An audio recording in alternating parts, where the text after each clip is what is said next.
Years later, they were saying they were the most improved roads in America because we rebuilt them and the bridges that connected them. Because that kid going to and from school and his parents coming to and from work needed decent roads. If you don't have a road system, if you don't have an infrastructure, you don't have an economy. You can't grow jobs. We also had challenges that we faced with our natural resources. Arkansas is called the natural state for a reason. It's a beautiful place. We have rivers and streams, 650,000 acres of lakes, 9,700 miles of navigable streams. We like to say that every kid in Arkansas is within a bicycle ride of a fishing hole. I'm an outdoors person. I love to hunt and to fish and to hike and to run, and many of you are outdoors people. Our state's a paradise for people who like to hunt and to fish. But the fact is there are a lot of kids who are losing access to hunting and fishing because as the whole landscape of our natural resources are changing. A lot of it was being bought up by people who would put it into a private area and the public wasn't able to access. So we added something to our Constitution where we dedicated 1/8 of 1 cent of sales tax totally for conservation, to clean up our streams, to buy up land so that the poorest kid in our state could still go hunting and fishing with his dad or his mom. We wanted to make it so that nobody was priced out of the opportunity to enjoy what had been a natural heritage in our state for a long time. And that's the incredible privilege of growing up in the outdoors. When my kids were little, every Saturday we would go fishing. And we would often go just for the fun of it. I think they went more for the sandwiches and, for just being with Dad than they did because they really cared about fishing. But ask any of my 3 kids and they can tell you that they'll have memories of a lifetime of being out on the boat on Saturday morning with their dad on a lake catching brim, baiting hooks with crickets. Simple things. I believe if more families had time in the outdoors, they'd have less time than they would having to figure out what went wrong. With a state that has natural beauty just like yours does, it was important to us to improve the quality of the natural resources and to give it more access to the people who had it. So over the course of the 10.5 years, we did some other things to streamline processes of state government. Now, the reason I'm telling you all this is because if you hear some of the television commercials, here's what you're going to hear. Things like, Mike Huckabee raised taxes. Well, let me tell you about that. We rebuilt our road system with fuel taxes, but those fuel taxes were funded by a bond program that 80% of the people in my state voted on themselves. Think about that, 80%.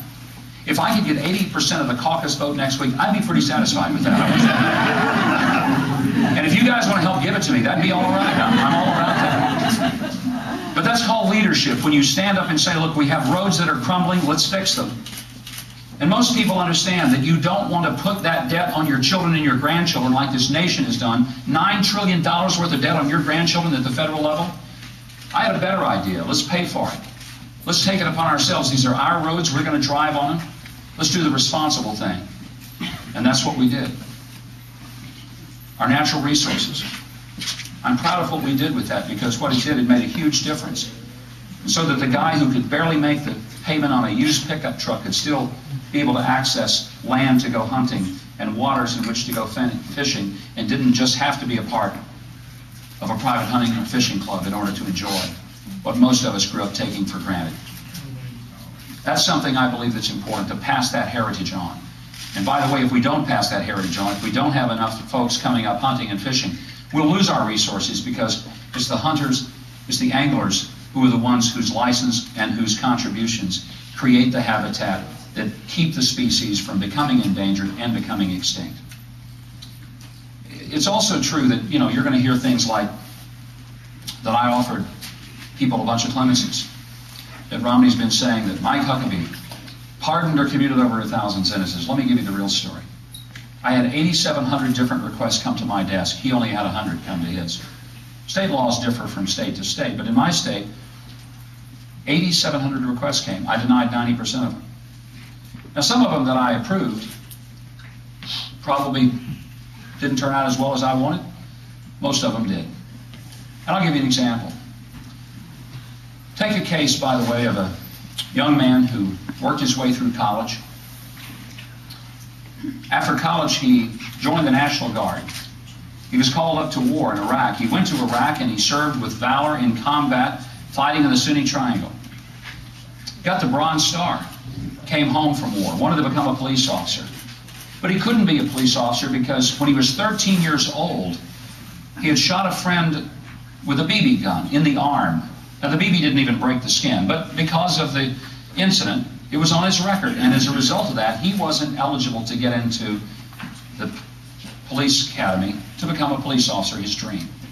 So he applied for a pardon that would get that off his record. So this decorated soldier from Iraq who had served our country, who had stood in front of bullets for you and me, would be able to fulfill his dream of police officer. Twice the parole board recommended that he get paroled. My question to you, how many of you would have granted that young man his pardon? Let me see your hands. How many of you would have done it? Okay? Let me ask this, how many of you would have not done it? Those circumstances. 13-year-old incident, hit a kid with a BB. Some of you did that yesterday to your own brother and sister. So, okay, nobody here says they would fail to do it. Yeah, I'm going to tell you right now, I would have done that. I would have given him the pardon. I didn't because he wasn't in my state. It was in Massachusetts.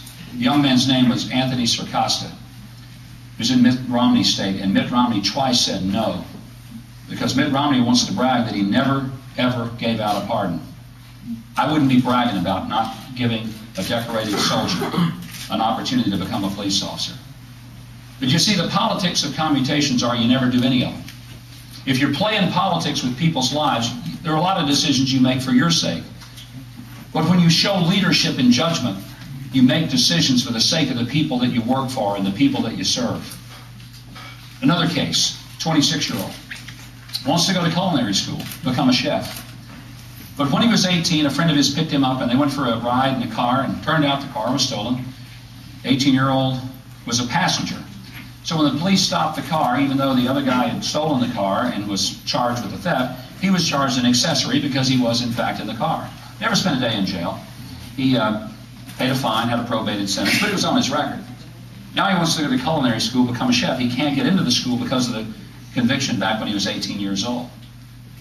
He applies for a pardon. Do you give it to him? Do you give him a chance to go ahead with his dream? Well, that case came to my desk, and I said yes, we'll give him another chance. He's a chef now. He's a taxpayer, not a tax taker. The question is, was that good judgment? I believe it was. Was it good politics? No, it wasn't. Because now that kind of thing is what I'm getting beat up for by Mitt Romney. Now here's what I want to say to you folks. You're going to hear all this stuff, and that's fine. But politics is not about making decisions that advance our own political careers. It's about thinking of that 7-year-old kid in Durham, what's best for him. It's about asking, what if that's your son, your daughter, who's now 35 and wants to be able to just go to work in a nursing home or a daycare center, but can't get the job because when she was 18 she wrote a hot check. And a pardon gives her the chance to start a new life. Not having it means she's unemployable for the rest of her life. Do I apologize for those? No, I don't. I would be more apologetic if I didn't have the courage to think about the people that I was working for. In this world of ours, I think you're looking for a president who will be honest with you. One who, when he comes on television and they say, ladies and gentlemen, the President of the United States, and you turn to the television, you want to believe that that guy's telling you the truth. The attacks that Mitt Romney has been putting out, not just on me, but now he's putting them out on John McCain.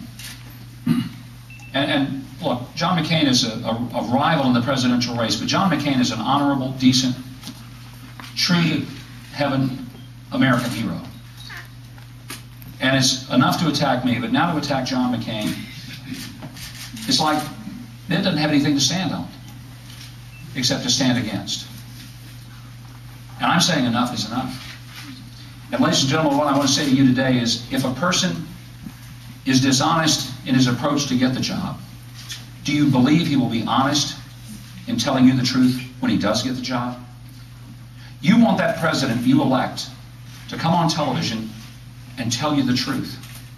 To tell you the truth about the national debt, to tell you the truth about a war that we may be in, to tell you the truth about the border insecurity that we have and how we need to fix it and why we need to fix it.